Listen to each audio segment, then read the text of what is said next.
Hello and welcome to पढ़ लो India, a unique e learning platform. मेरा नाम है अमित और आप मेरे साथ कवर कर रहे थे पॉलिटिकल साइंस क्लास 12 के चैप्टर्स। आज इस वीडियो में मैं लेके आया हूं आपके लिए एक और नया चैप्टर जिसका नाम है ग्लोबलाइजेशन, वैश्वीकरण जिसे हम हिंदी में कहते हैं। इसका मतलब क्या होता है, इसके बारे में पढ़ेंगे कि ग्लोबलाइजेशन क्या होता है, इसके कॉजेज क्या क्या हैं, इसके पॉलिटिकल, इकोनॉमिक, कल्चरल कॉन्सिक्वेंसेस क्या क्या होते हैं। साथ ही साथ इंडिया में ग्लोबलाइजेशन के बारे में पढ़ेंगे और पढ़ेंगे कि पॉलिटिकल स्पेक्ट्रम में जो डिफरेंट आइडियोलॉजिकल ग्रुप्स हैं, जो पॉलिटिकल राइट होते हैं यानी राइट विंग ग्रुप्स, लेफ्ट होते हैं जिन्हें हम कम्युनिस्ट, लेफ्टिस्ट वगैरह बुलाते हैं, उनके पर्सपेक्टिव्स ग्लोबलाइजेशन के ऊपर क्या हैं। So let's start the video without wasting any more time. The concept of globalization. Globalization as a concept fundamentally deals with flows. किस चीज से? Fundamentally deals with flows. It is very important. Why? देखते हैं. These flows could be of various kinds. Ideas moving from one part of the world to another. Capital shunted between two or more places. Commodities being traded across borders. And people moving in search of better livelihoods. ये सारे flows के example हैं। यानी कि globalisation जो है वो fundamentally flows से, यानी कि एक जगह से दूसरी जगह जाने के प्रोसेस से जुड़ा हुआ है।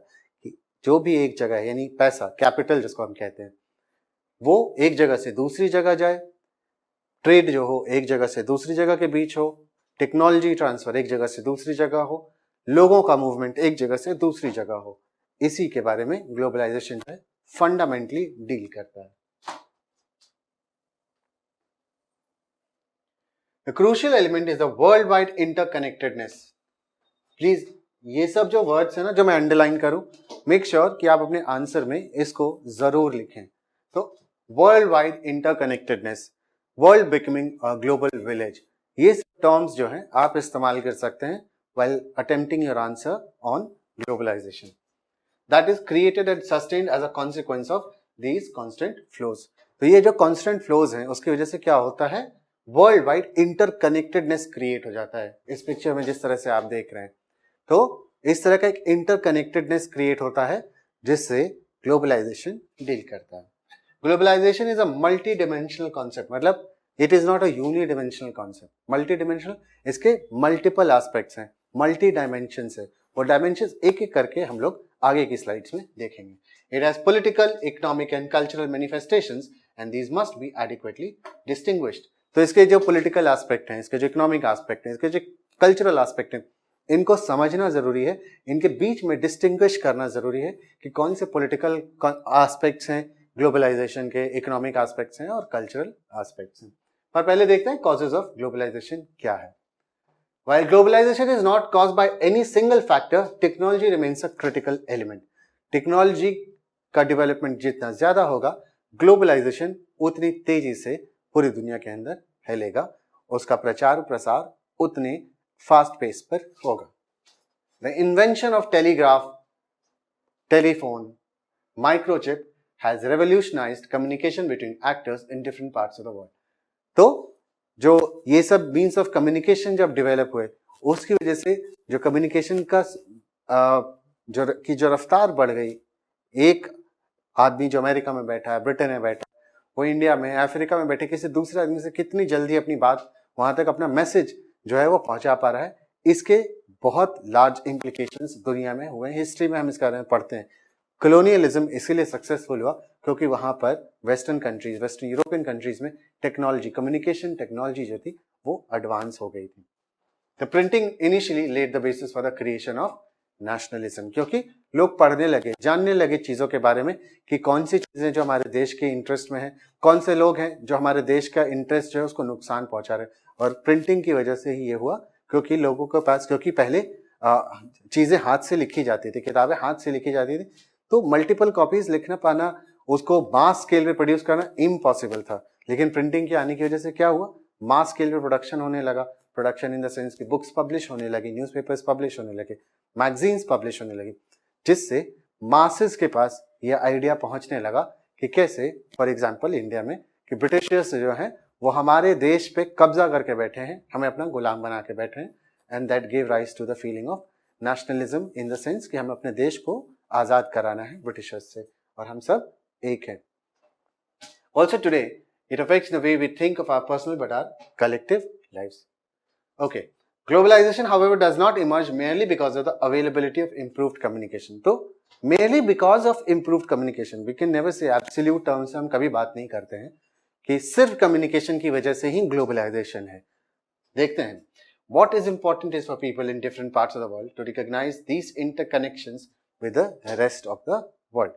तो जल्दी से आगे देखते हैं कि वो और कौन कौन सी चीजें हैं.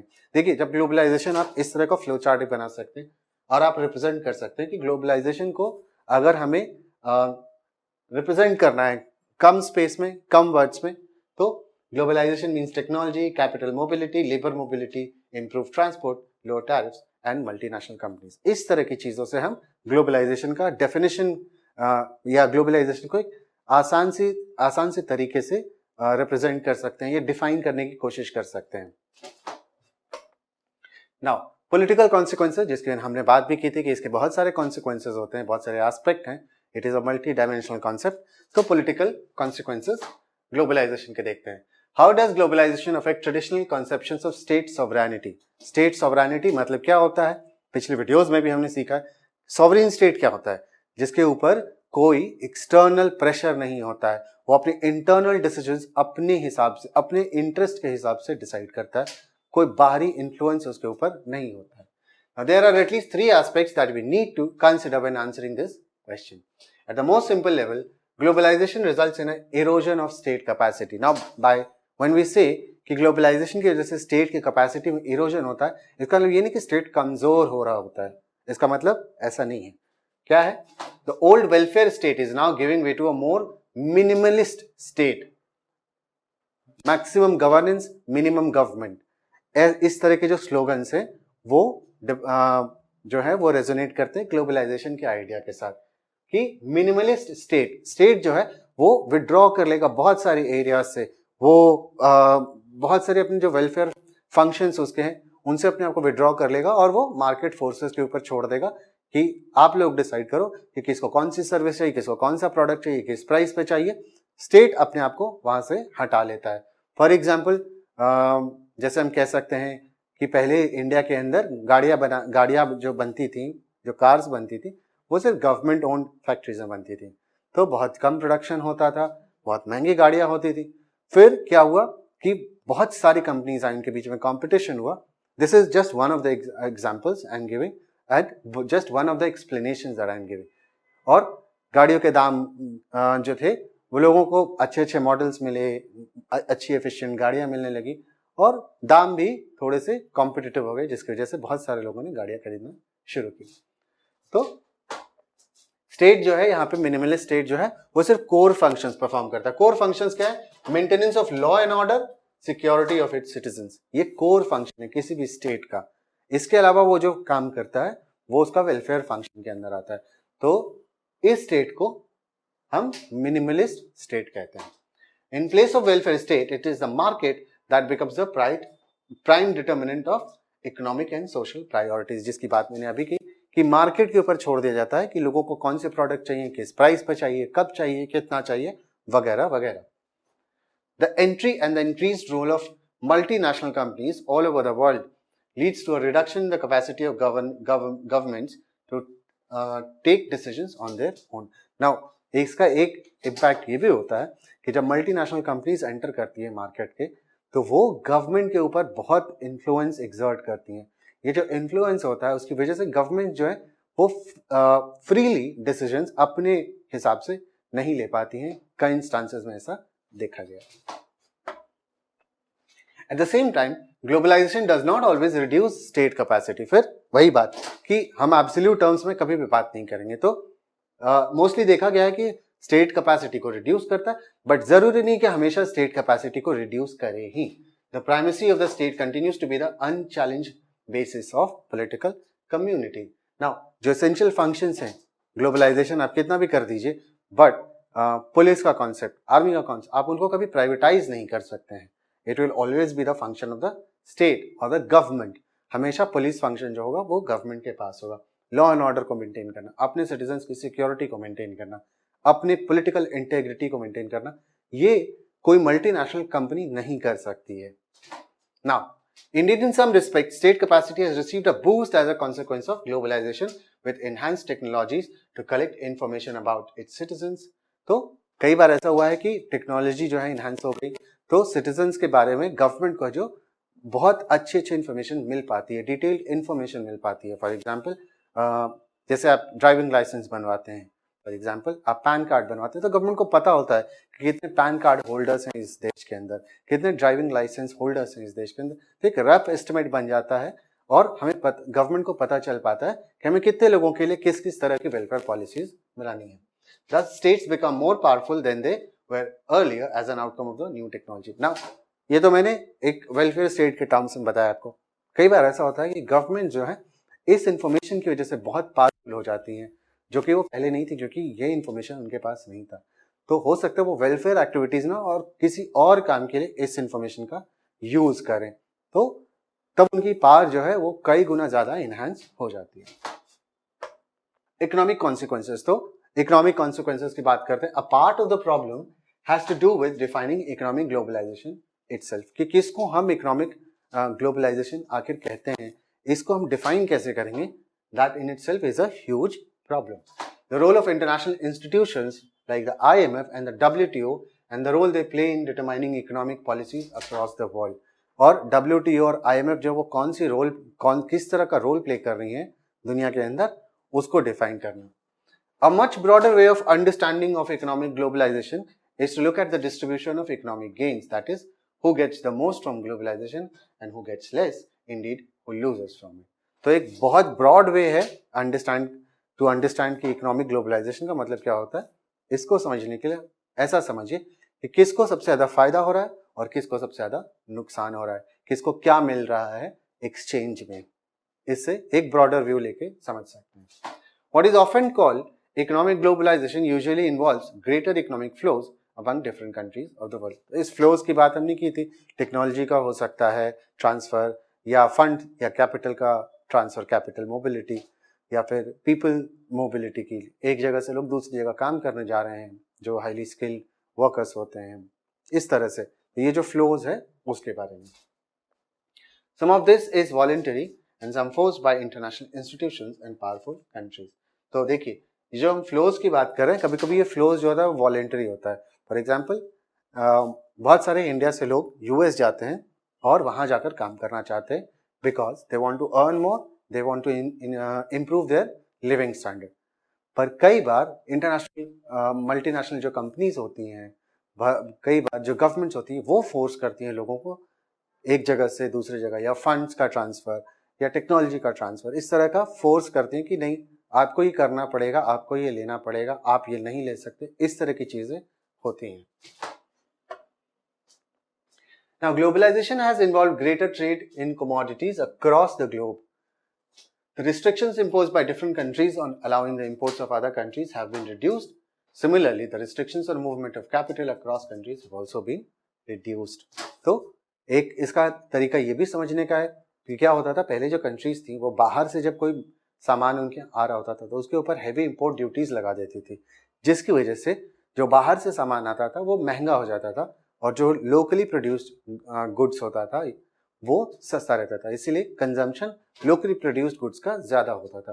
तो इसको, ये जो बैरियर था जिसको हम ट्रेड बैरियर कहते हैं, इंपोर्ट ड्यूटी लगा देना, इसको हम ट्रेड बैरियर भी कहते हैं, ये ट्रेड बैरियर्स हटा दिए गए। इससे क्या हुआ कि जो इम्पोर्टेड सामान था और जो लोकली प्रोड्यूस सामान था वो लगभग एक ही प्राइस पर बिकने लगा, या कई बार तो ऐसा भी हो गया कि जो इम्पोर्टेड गुड्स था वो लोकली प्रोड्यूस गुड्स से भी ज्यादा सस्ता बिकने लगा और लोगों ने इस इम्पोर्टेड गुड्स को यूज करना शुरू कर दिया। एक तो ये एग्जांपल है, साथ ही साथ कैपिटल का मूवमेंट पे भी रिस्ट्रिक्शंस बहुत ज्यादा हट गया है। Globalization has also led to the flow of ideas across national boundaries. हमें पता है कि बहुत सारे ऐसे लोग हैं जो एक आइडिया लेकर काम करना चाहते हैं, उनके देश में उनको फेवरेबल एटमॉस्फेयर नहीं मिलता, एनवायरनमेंट नहीं मिलता है, तो वो दूसरे देश में चले जाते हैं। दिस इज कॉल्ड नॉट, मतलब ये सिर्फ फ्लो ऑफ पर्सन नहीं है, this is also flow of idea from one country to another, और वहां जाकर वो वही काम करता है, बड़ी मल्टीनेशनल कंपनी लगा लेता है, बहुत सक्सेसफुल हो जाता है, which is a loss for this country, not just in terms of money, but also in terms of an idea, जिसकी वजह से ये सब कुछ पॉसिबल हो सका। तो इस तरह की बातें हैं। Now, in thinking about the consequences of globalization, the same set of policies do not lead to same results everywhere. यानी कि आप जो सेम सेट ऑफ पॉलिसी है, जरूरी नहीं है कि कंट्री ए के अंदर अगर एक पॉलिसी लगाई गई तो कंट्री बी के अंदर लगाएंगे, और जो रिजल्ट हमें कंट्री ए के अंदर मिला वही रिजल्ट हमें कंट्री बी के अंदर मिलेगा अगर हम सेम पॉलिसी का इस्तेमाल वहां पर भी करें। While globalization has led to similar economic policies adopted by governments in different parts of the world, it has generated vastly different outcomes in different parts of the world. तो policies लगभग सबने एक जैसी लगाई पूरी दुनिया ने, ग्लोबलाइजेशन की जो पॉलिसी थी, तो उसके अंदर जो पैटर्न को फॉलो करना था उन्होंने एक ही पैटर्न को फॉलो किया, बट रिजल्ट्स हर कंट्री में अलग अलग देखने को मिले। Economic globalization has created an intense division of opinion all over the world. Those who are concerned about social justice point out that it is likely to benefit only a small section of population while impoverishing those who were dependent on the government for jobs and welfare. Now, there is a school of thought कि globalisation को लेके जो लोग social justice को, सामाजिक न्याय की बात करते हैं, उनका ये मानना है कि पहले जो गवर्नमेंट अपने मार्जिनलाइज सेक्शंस को, वीकर सेक्शंस को हेल्प करती थी, ऐसे लोग जो अभी मेन स्ट्रीम में कम्पीट नहीं कर पा रहे हैं बिकॉज ऑफ हिस्टोरिकल रीजंस कि वो हमेशा से पिछड़े रहे, वो उनको गवर्नमेंट सपोर्ट मिलता था जिसकी वजह से वो अपनी ज़िंदगी को मेन स्ट्रीम अपने आप को करने की कोशिश कर रहे थे। बट अचानक से जब अपने आप को स्टेट विड्रॉ कर लेता है, यानी जो वेलफेयर स्कीम्स है वो ख़त्म कर देता है, तो इन लोगों के लिए मार्केट इकोनॉमी में सर्वाइव करना बहुत मुश्किल हो जाता है, और इसकी वजह से ना उन्हें जॉब्स मिलती है, ना एजुकेशन मिलती है, ना हेल्थ फैसिलिटीज़ मिलती है, और जिसकी वजह से वो और गरीब से गरीब होते चले जाते हैं। Many feel that safety nets are insufficient or unworkable. कि जो सेफ्टी नेट्स है वो insufficient है और unworkable है। They have called for a halt to forced economic globalization. तो इस तरह के लोग जो हैं, जो क्रिटिक है या जो सोशल जस्टिस के लिए लोग जो बातें करते हैं, उनका कहना है कि प्लीज आप ये जो इकोनॉमिक ग्लोबलाइजेशन है उसको मत चलाइए, उसकी वजह से millions of people are falling in the trap of poverty. मतलब ये जो विशियस साइकिल है कि क्योंकि आप गरीब हैं तो आप एजुकेशन नहीं ले सकते, एजुकेशन नहीं तो अच्छी जॉब नहीं, अच्छी जॉब नहीं तो यू आर पुअर। तो ये जो विशियस साइकिल है मार्केट के हवाले कर देंगे तो ये उनके ज़िंदगी में चलता रहेगा। मार्केट इकोनॉमी के आ जाने से बेसिकली इट्स नॉट कि कोई जादू की छड़ी है मार्केट इकोनॉमी जैसे हर गरीब इंसान को हर चीज़ मिलने लगेगी, जस्ट बिकॉज मार्केट का जो डिमांड सप्लाई का इक्विलिब्रियम है वो फुलफिल हो रहा है। बहुत billions of people are in such poor state कि वो अफोर्ड नहीं कर सकते हैं, वो सस्टेन नहीं कर सकते हैं मार्केट इकोनॉमी के अंदर एक dignified life, and that is why there have been calls to hold this economic globalization process. Some economists have described economic globalization as recolonization of the world. कि this is just another name for recolonization, कि आप लोगों को exploit कर रहे हैं, जो rich कुछ लोग हैं वो ग्लोबलाइजेशन का फायदा उठा रहे हैं, जबकि ज़्यादातर लोग जो गरीब हैं उनको वो सिर्फ एक्सप्लॉइट हो रहे हैं इस प्रोसेस के अंदर और उनका कोई बेनिफिट नहीं है। Advocates of economic globalization argue that it generates greater economic growth and well-being for larger sections of the population when there is deregulation. तो जो इसको सपोर्ट करते हैं इकोनॉमिक ग्लोबलाइजेशन को, उनका कहना यह है कि देखिए क्या होता है यहाँ पर कि इकोनॉमिक ग्रोथ जितना ज़्यादा होगा वो उतने ज़्यादा पॉपुलेशन तक पहुँचेगा। अगर हम डीरेगुलेट कर दें इकोनॉमी को, यानी government control over the economy, उसको हम जितना कम कर दें, डीरेगुलेट कर दें, उतना ज़्यादा फायदा होगा, ऐसा मानना है इनका। Advocates of economic globalization argue that it generates greater economic growth and well-being for larger sections. However, it cannot be denied that the increased momentum towards interdependence and integration between governments, businesses and ordinary people in different parts of the world as a result of globalization. But इस बात को भी deny नहीं किया जा सकता कि जो इंटरकनेक्टेडनेस है किनके बीच में, या इंटरडिपेंडेंस है किनके बीच में, इंटीग्रेशन एंड इंटरडिपेंडेंस गवर्नमेंट्स के बीच में, बिजनेसेस के बीच में, ऑर्डिनरी लोगों के बीच में, ये ग्लोबलाइजेशन की वजह से बढ़ा है, कम नहीं हुआ है। Now, let's talk about cultural consequences of globalization. The cultural effect of globalization leads to the fear that this process poses a threat to cultures in the world, कि जो ग्लोबलाइजेशन है वो दुनिया के कल्चर्स को के लिए एक थ्रेट है और इसकी वजह से दुनिया के कई कल्चर्स जो हैं वो बिल्कुल ही खत्म हो जाएंगे, एक्सटिंक्ट हो जाएंगे, जिसको हम कल्चरल होमोजेनाइजेशन कहते हैं, यानी पूरी दुनिया में एक ही जैसा कल्चर, राइट। जैसे for example we people proudly से अमेरिकन कल्चर, तो पूरी दुनिया का कल्चर जो है वो अमेरिकन कल्चर हो जाए, इंडियन कल्चर ना रहे, या लोकल कल्चर्स ना रहे, या अरेबिक कल्चर ना रहे, जो भी जिस भी इलाके का अपना स्पेसिफिक एक कॉन्टेक्स्ट में कल्चर है वो ना हो के सारा का पूरी दुनिया का कल्चर जो है वो अमेरिकन कल्चर हो जाए, इसको हम कहते हैं cultural homogenization. The rise of a uniform culture is not the emergence of a global culture, की एक यूनिफॉर्म कल्चर होने का मतलब कोई ग्लोबल कल्चर नहीं है, और ये कोई बहुत अच्छी बात भी नहीं है कि पूरी दुनिया का कल्चर एक ही हो जाए। यूनिटी इन डाइवर्सिटी, तो डाइवर्स होना चाहिए, कल्चर को बहुत डाइवर्स होना चाहिए, इस वजह से हमारी लाइफ जो है वो बहुत एनरिच होती है। The culture of the politically and economically dominant society leaves its imprint on a less powerful society.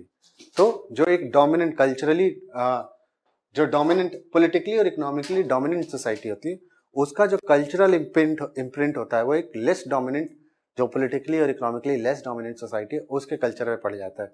इसका एक एग्जांपल लेते हैं। जब ब्रिटिशर्स इंडिया में आए तो उन्होंने इंडिया के कल्चर को इन्फीरियर बताया और अपने कल्चर को सुपीरियर बताया, और इस वजह से बहुत सालों तक एक्चुअली इंडियंस जो थे वो एम्बैरेस्ड फील करते थे कि we belong to an inferior culture than the Britishers, पर ये बात सच नहीं थी। दिस इज हाउ पॉलिटिकली और इकोनॉमिकली डोमिनेंट जो सोसाइटी होती है, कंट्रीज होती हैं, गवर्नमेंट्स होती हैं, वो इम्पोज करती हैं इसी तरह से अपने कल्चर को दूसरे लेस पावरफुल कल्चर्स के ऊपर। This is dangerous not only for the poor countries but for the whole of humanity, for it leads to the shrinking of rich cultural heritage of the entire globe. तो this is not just dangerous for that particular country या उस culture के लोगों के लिए, ये पूरी दुनिया के लिए है, क्योंकि धीरे धीरे ऐसे क्या होगा कि जो हमारा, मान लीजिए कि अगर दुनिया में 10,000 अलग अलग कल्चर्स एग्जिस्ट करती है और जब कल्चरल होमोजेनाइजेशन होने लगेगा पता चला कि सिर्फ दुनिया में 5 कल्चर्स बच गए। यानी इसको ऐसे समझिए कि दुनिया में अगर 100 डिफरेंट काइंड्स ऑफ कल्चर जो है अभी वो एग्जिस्ट करते हैं, और इनके डोमिनेशन की वजह से ये जो इकोनॉमिकली और पॉलिटिकली डोमिनेंट सोसाइटी या कंट्रीज हैं या जो ग्रुप्स हैं उनके डोमिनेशन की वजह से दुनिया में सिर्फ 5 कल्चर्स बच जाएं और 95 जो हैं वो एक्सटिंक्ट हो जाए। तो इसका मतलब क्या हुआ कि वी लॉस्ट आवर 95% ऑफ जो हमारा कल्चरल एक हेरिटेज था, वी लॉस्ट इट। तो ये दिस इज डेंजरस बिकॉज हमारा जो कल्चरल हेरिटेज है we lost that, and it is very important for the survival of human beings that appreciate our culture. Now, at the same time, it would be a mistake to assume that cultural consequences of globalization are only negative. Now, जैसा कि मैं हर बार बोल रहा हूं, हमें absolute में नहीं जाना है। इसका मतलब क्या है कि ठीक है, एक कल्चर जो है वो बहुत पावरफुल हो सकता है, डोमिनेंट हो सकता है, इसका मतलब नॉट नेसेसरली कि जो लेस पावरफुल कल्चर है, जो लेस डोमिनेंट कल्चर्स है वो एक्सटिंक्ट ही कर जाएं, और इसी वजह से हमेशा जो कल्चरल ग्लोबलाइजेशन है उसका नेगेटिव इम्पैक्ट या इफेक्ट ही आएगा, जरूरी ऐसा नहीं है। Some external influences are negative because they reduce our choices, but sometimes external influences simply enlarge our choices. For example, India के अंदर जब मैकडॉनल्ड्स आता है, कोक आता है और इस तरह की चीजें जब आती हैं तो लोगों के पास फूड की चॉइसेस बढ़ गई, which is also part of the culture. तो इससे ऐसा नहीं हुआ कि लोगों ने लोकल खाना छोड़ दिया है, उससे क्या हुआ कि हमारा खाने का जो पूल था वो और इनलार्ज हो गया, हमारी चॉइसेस जो है वो इनलार्ज हो गई। Now if somebody wants to eat Indian delicacy तो वो खा सकता है, किसी को अगर बर्गर खाना है तो वो बर्गर खा सकता है, तो हमारा चॉइस जो है वो ज्यादा बढ़ गया। Here the outcome of outside influence is a new combination that is unique. ठीक है? While cultural homogenization is an aspect of globalization, the same process also generates precisely the opposite effect कि जिस चीज से आप कल्चरल होमोजेनाइजेशन करने जा रहे थे हो सकता है वो लोकल कल्चर के साथ इस तरह से ब्लेंड कर जाए कि उसको और इनरिच कर दे। Now let's talk about India and globalization. During the colonial period, as a consequence of Britain's imperial ambitions, India became an exporter of primary goods and raw materials and a consumer of finished goods. हम सब जानते हैं कि India जो था, कहा जाता है ऐसा कि ब्रिटिशर्स के आने के पहले ऑलमोस्ट 20 to 25% वर्ल्ड ट्रेड में इंडिया का शेयर था. इन प्रेजेंट डे आज वर्ल्ड ट्रेड में इंडिया का share is less than 1%. So now imagine the situation कि पहले हम कितना एक्सपोर्ट करते होंगे और आज हम क्या एक्सपोर्ट करते हैं, या हमारा शेयर कितना बचा. तो जब ब्रिटिशर्स आए तो उन्होंने हमें किस चीज में रिड्यूस कर दिया, एक्सपोर्टर से हम from India being an exporter of finished goods became an importer of finished goods from Britain, an exporter of raw materials to Britain. After independence, because of this experience, we decided to make things ourselves and also decided not to allow others to export to us so that our own producers could learn to make things. This protectionism, इसी को protectionism कहते हैं, generate its own problems. तो क्या हुआ, फिर हमने ये डिसाइड किया जब हमें इंडिपेंडेंस मिला कि नहीं, हम जो है अपने जो लोकल हमारे मैन्युफैक्चरर्स हैं उनको प्रमोट करेंगे. इसके लिए we will not import things from, मतलब हम अपने प्राइमरी गुड्स को एक्सपोर्ट नहीं करेंगे कि हम प्राइमरी गुड्स एक्सपोर्ट करें और फिनिश गुड्स उनसे इंपोर्ट करें. ऐसा नहीं करना है, हमें खुद का सामान बनाना है ताकि जो हमारे लोकल मैन्युफैक्चरर्स हैं उनका फायदा हो. This is called protectionism. लेकिन इसकी वजह से कुछ प्रॉब्लम्स जनरेट हुई. Some advances we made in certain areas, critical sectors such as health, housing, primary education did not receive the attention they deserved. तो इसमें कुछ तो फायदा हुआ कि कुछ सेक्टर्स में हमने एडवांस किया, लेकिन जो क्रिटिकल सेक्टर्स थे such as health, education, housing did not receive the attention they deserve. इस वजह से उनको वो अटेंशन उनको नहीं मिल पाया जो वो डिजर्व करते थे. India had a fairly sluggish rate of economic growth, और इस दौरान जो हमारा ग्रोथ रेट था वो भी बहुत धीमा था, जिसको actually Hindu rate of growth से एक प्रोफेसर थे, उन्होंने इंडिया के ग्रोथ रेट को इस पीरियड में हिंदू रेट ऑफ ग्रोथ के नाम से बताया था कि 3-4% का अगर तुम ग्रोथ रेट अचीव करते हो तो he famously called it Hindu rate of growth. Anyway, jokes apart, मतलब it is a fact, it is not a joke. In 1991, अब 1991 में क्या होता है, हम अपने यहाँ लिबरलाइजेशन, प्राइवेटाइजेशन और ग्लोबलाइजेशन की पॉलिसी को लाते हैं, यानी कि हम अपनी इकोनॉमी को ओपन अप करने की कोशिश करते हैं. Responding to a financial crisis and to the desire for higher rates of economic growth, India embarked on a program of economic reforms that has sought increasingly to deregulate various sectors, including trade and foreign investment. और उसके बाद हमने अपने आप को, अपने हमारे जो सेक्टर्स थे उनको डीरेगुलेट करना शुरू किया, उनको प्राइवेट प्लेयर्स के लिए, फॉरेन प्लेयर्स के लिए खोलना शुरू कर दिया, जिसकी वजह से ऐसा मानना था कि जिसकी वजह से हमारे यहाँ जो इकोनॉमिक ग्रोथ है वो बहुत तेजी से हो सकेगा. Now, resistance to globalization. Those on the left. Now, those on the left का मतलब आपके राइट और लेफ्ट नहीं, लेफ्ट पार्टीज, लेफ्ट जो आइडियोलॉजिकल है, पॉलिटिकल आइडियोलॉजी में जो ऑन द लेफ्ट साइड हैं, जो कम्युनिस्ट हैं, जो सोशलिस्ट हैं, उनके बारे में बात हो रही है. Those on the left argue that contemporary globalization represents a particular phase of global capitalism that makes the rich richer and the poor poorer. तो इनका मानना है कि अभी जो ग्लोबलाइजेशन है वो ग्लोबल कैपिटलिज्म का ही एक एस्पेक्ट है, जहाँ पे जो अमीर है वो और अमीर हो जाएंगे और जो गरीब है वो और गरीब हो जाएंगे. Weakening of the state leads to a reduction in the capacity of the state to protect the interests of its poor. कि जो weakening of the state का मतलब actual weakening of the state नहीं है. weakening of the state का मतलब है कि जहाँ पे उसकी मार्केट को कंट्रोल करने में वो जितना पीछे हटता जाएगा, जितना अपने आप को विड्रॉ करेगा मार्केट से, यानी कि मार्केट जो है वो अपने आप को गाइड करेगा, सरकार का कंट्रोल खत्म हो जाएगा in determining price, in determining the production, क्योंकि मार्केट अब डिसाइड कर रहा है. ये जितना ज्यादा होगा वो अपने जो उसके सिटीजन्स हैं, जो गरीब हैं, उनके लिए उनके इंटरेस्ट को प्रोटेक्ट नहीं कर पाएगा.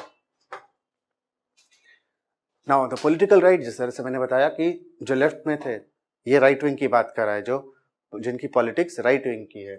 The political right expresses anxiety over the political, economic and cultural effects की, कि उसकी क्या प्रॉब्लम्स है ये देखते हैं. इन पॉलिटिकल टर्म्स जो राइट विंग ग्रुप्स हैं या पॉलिटिकल पार्टीज हैं, उनका मानना है पॉलिटिकल टर्म्स में they all fear the weakening of the state की. उनका भी मानना है कि स्टेट कमजोर होगा, जैसे लेफ्ट विंग मानता है, जो कम्युनिस्ट मानते हैं, वही राइट विंग भी मानते हैं पॉलिटिकल टर्म्स में कि स्टेट जो है ग्लोबलाइजेशन की वजह से कमजोर हो जाता है, विच मीन्स कि उसका वेलफेयर नेचर जो है वो धीरे धीरे कमजोर होता जाता है, वो अपने आप को विड्रॉ करता जाता है और ज्यादा सिर्फ अपने कोर फंक्शंस पे फोकस करने लगता है। इकोनॉमिकली देखते हैं, economically they want to return to self reliance and protectionism at least in certain areas of the economy. और इकोनॉमिकली वो कहते हैं कि हमें सेल्फ रिलायंट होना चाहिए, हमें अपने जो लोकली मैन्युफैक्चर्ड गुड्स हैं उनको प्रोटेक्ट करने की जरूरत है।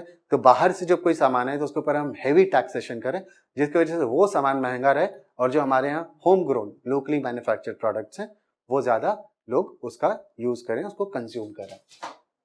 Now culturally they are worried that traditional culture will be harmed and people will lose their age-old values and way। कि अगर जो कल्चरल ग्लोबलाइजेशन है उसकी वजह से लोग जो है फॉर एग्जांपल कि ज्यादा वेस्टर्न हो जाएंगे, उसकी वजह से वो अपना कल्चर भूलने लगेंगे और हमारे जो एज ओल्ड वैल्यूज हैं हम उनको भूल जाएंगे। ये उनके कंसर्न्स हैं, राइट और wrong, let's not get into that, ये उनके कंसर्न्स हैं। It is important to note that anti globalization movements to participate in global networks aligning with those who feel like them in other countries। So जो anti globalization movements है they are not opposed to the idea of globalization per se कि globalization होना ही नहीं चाहिए, ऐसा उनका मानना नहीं है। उनका क्या मानना है, they are opposed to a specific program of globalization which they see as a form of imperialism कि एक particular program जो है globalization का उसको as a form of imperialism जैसे, वो ये नहीं कहते कि globalization होना ही नहीं चाहिए।